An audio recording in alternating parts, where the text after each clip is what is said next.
ओम शांति। आज 27 तारीख की मुरली है। अव्यक्त बाप दादा की रिवाइज मुरली है 7/3/90 की मधुबन से। रूलिंग तथा कंट्रोलिंग पावर से स्वराज्य की प्राप्ति।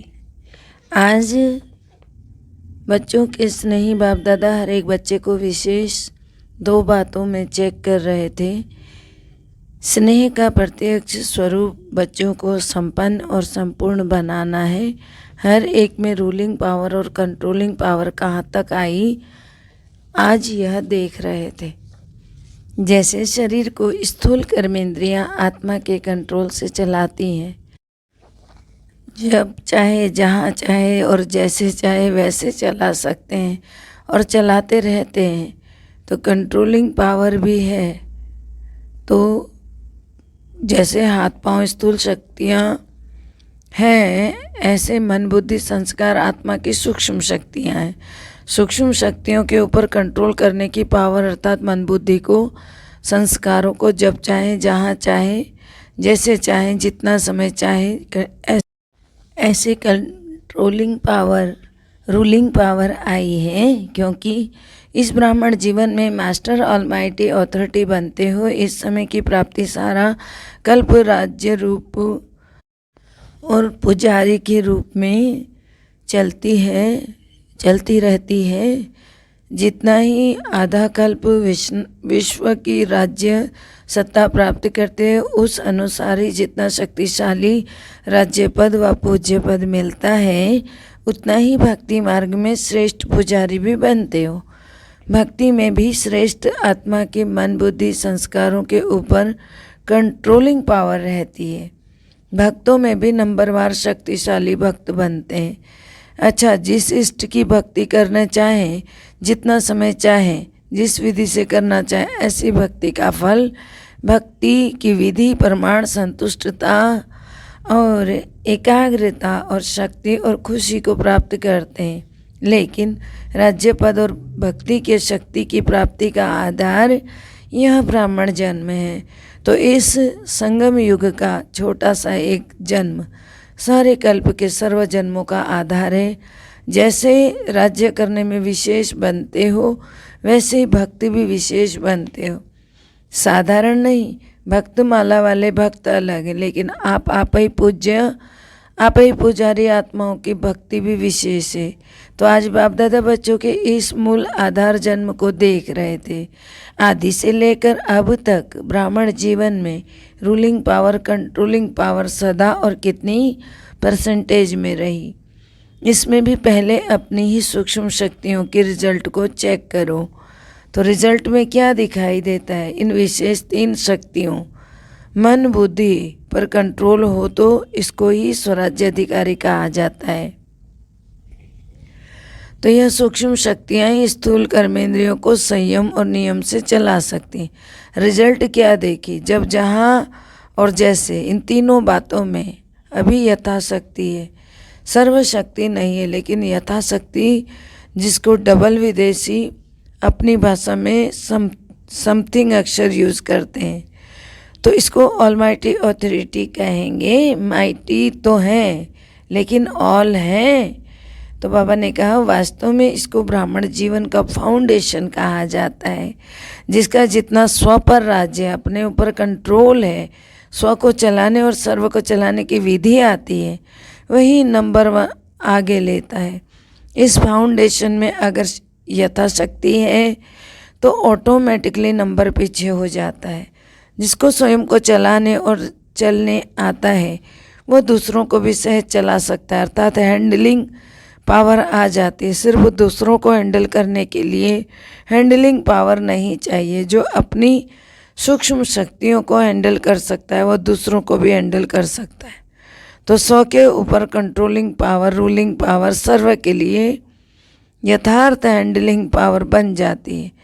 चाहे ज्ञानी आत्माओं को सेवा द्वारा हैंडल करो, चाहे ब्राह्मण परिवार में स्नेह संपन्न संतुष्टता संपन्न व्यवहार करो, दोनों में ही सफल हो जाएंगे।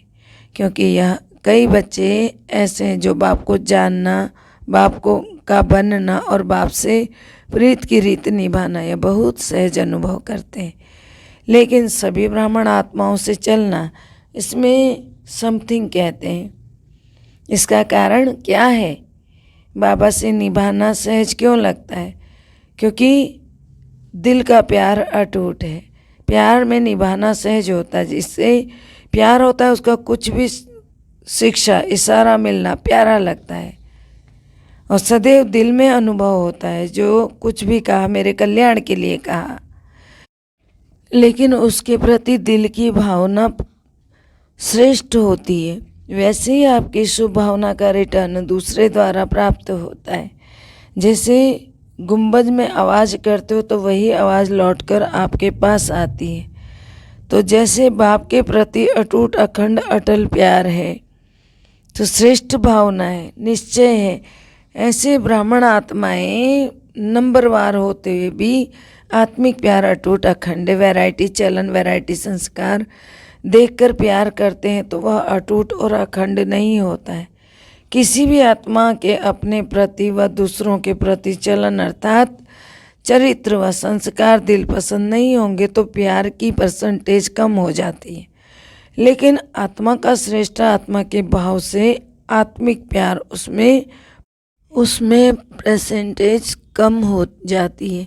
लेकिन आत्मा का श्रेष्ठ आत्मा के भाव से आत्मिक प्यार उसमें परसेंटेज नहीं होती है। कैसा भी संस्कार हो, लेकिन ब्राह्मण आत्माओं का सारे कल्प में अटूट संबंध ईश्वरीय परिवार है।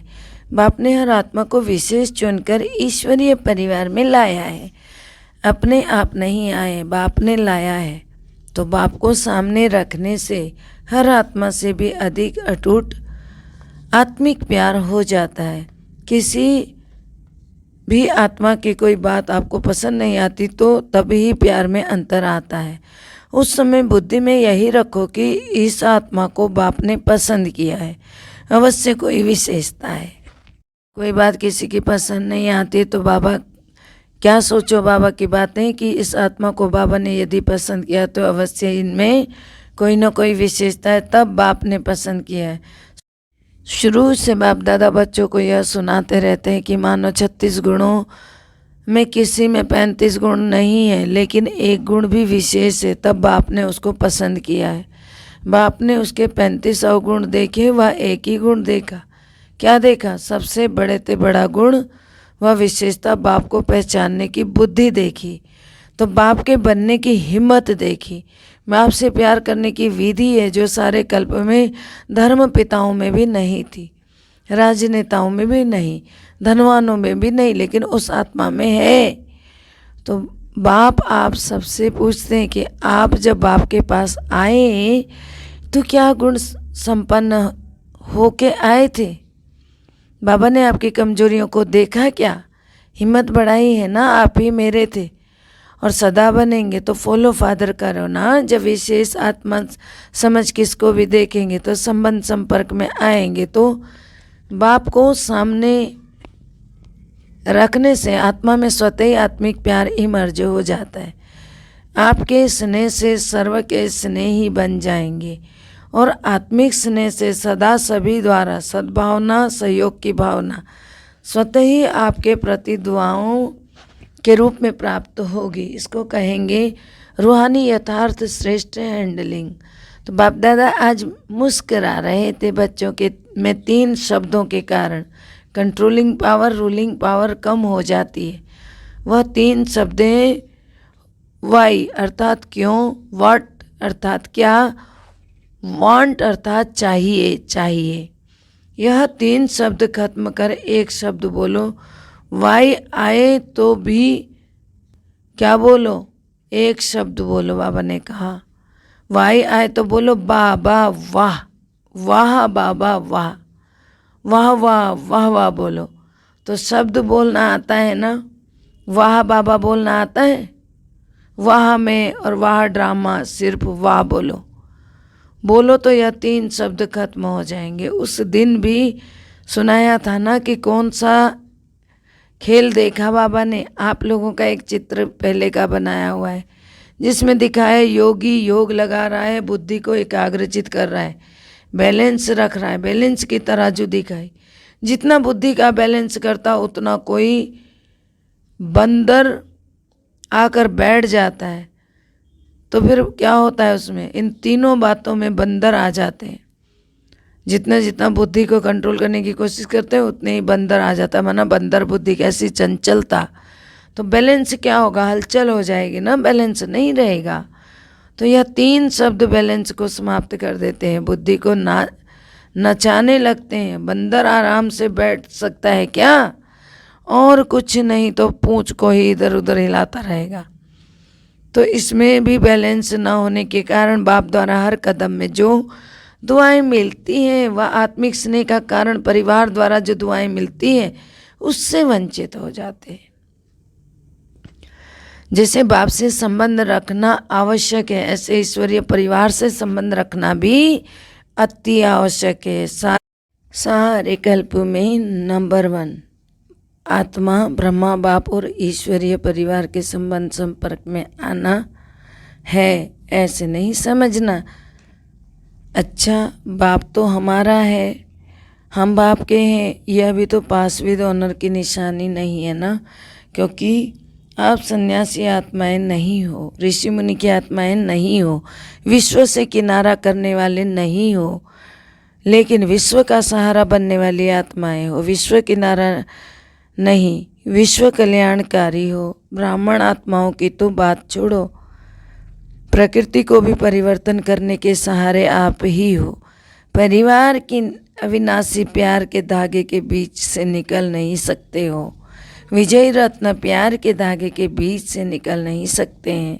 इसलिए कभी भी किसी भी बात में, किसी स्थान में, किसी सेवा से, किसी साथी से किनारा करके अपनी अवस्था को अच्छा बना के दिखाऊं, यह संकल्प नहीं करना। कहते हैं ना, हम इसके साथ नहीं चल सकते, उसके साथ चलेंगे। इस स्थान पर उन्नति नहीं होगी, उस स्थान पर होगी, यह संकल्प नहीं करना है।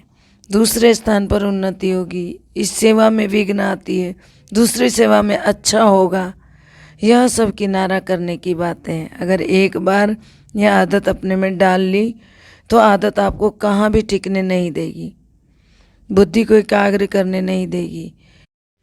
विजय रत्न प्यार के धागे के बीच से निकल नहीं सकते। इसलिए कभी भी किसी बात में, किसी स्थान में, किसी सेवा में, किसी साथी से किनारा करके अपनी अवस्था को अच्छा बना के दिखाऊं, यह संकल्प नहीं करना।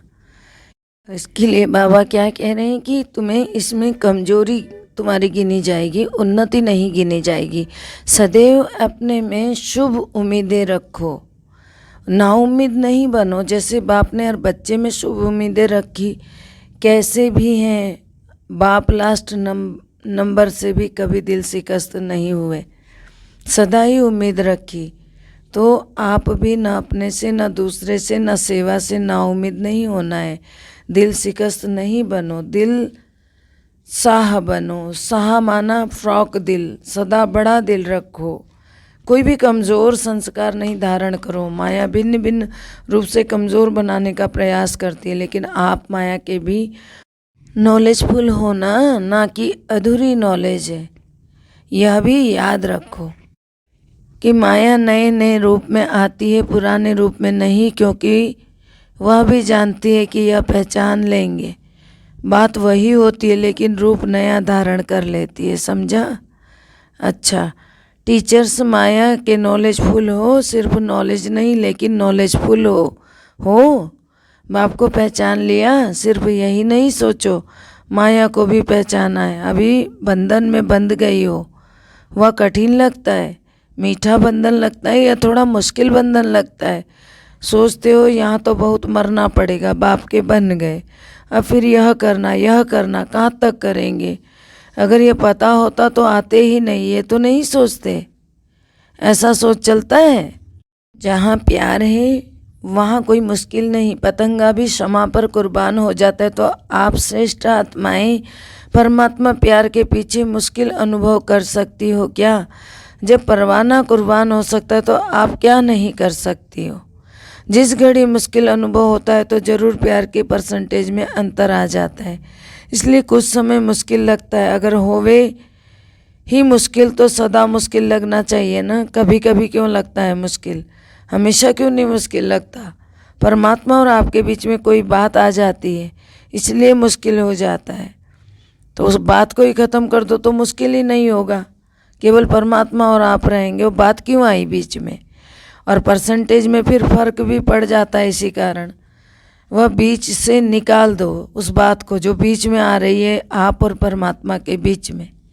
तो बाप दादा सदा कहते हैं टीचर्स अर्थात सदा स्वयं हिम्मत में रहने वाली और दूसरों को हिम्मत देने वाली, निमित्त बनने वाली। नहीं तो टीचर बनी क्यों? टीचर माना ही स्टूडेंट के निमित्त, कमज़ोर को हिम्मत दे, आगे बढ़ाने की सेवा के निमित्त हो।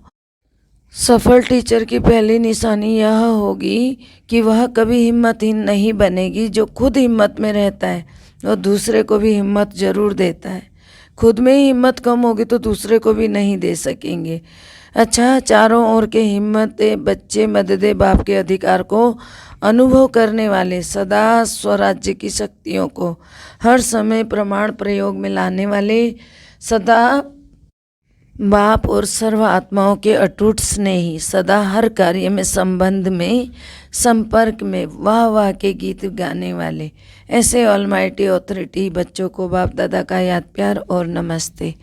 हम रूहानी बच्चों की रूहानी बाप दादा को दिल व जान से, सिक व प्रेम से याद प्यार नमस्कार। Good morning, diamond morning, Om Shanti. शुक्रिया बाबा। मीठे प्यारे बाबा का वरदान है प्लेन बुद्धि बन, सेवा के प्लेन बनाने वाले यथार्थ सेवादारी भव। प्लेन अर्थात सिंपल बुद्धि बन, सेवा के प्लेन अर्थात सेवा के तरीके निकालने वाले यथार्थ सेवाधारी भव। अर्थ है यथार्थ सेवाधारी उन्हें कहा जाता है जो स्व की और सर्व की सेवा साथ साथ करते हैं। स्व की सेवा में सर्व की सेवा समाई हुई हो। ऐसे नहीं दूसरों की सेवा करो और अपनी सेवा में अलबेले हो जाओ। सेवा में सेवा और योग दोनों ही साथ साथ हो। इसके लिए प्लेन बुद्धि बनकर सेवा के प्लान बनाओ। प्लेन बुद्धि अर्थात कोई भी बात बुद्धि को टच नहीं करे सिवाय निमित्त और निर्माण भाव के। हद का नाम हद का मान नहीं लेकिन निर्माण, यही शुभ भावना और शुभ कामना का बीज है। स्लोगन है ज्ञान दान के साथ साथ गुण दान करो, सफलता मिलती रहेगी। ज्ञान दान के साथ साथ गुण दान करो, सफलता मिलती रहेगी। ओम शांति। सबका भला हो, सब सुख पाए, सब परमात्मा से जुड़ जाए। सबका भला हो, सब सुख पाए, सब परमात्मा से जुड़ जाए। सबका भला हो, सब सुख पाए, सब परमात्मा से जुड़ जाए। अंत समय में अपना जीवन सफल बनाए, मुक्ति जीवन मुक्ति को पाए, सबकी मनोकामना पूर्ण हो जाए। ओम शांति।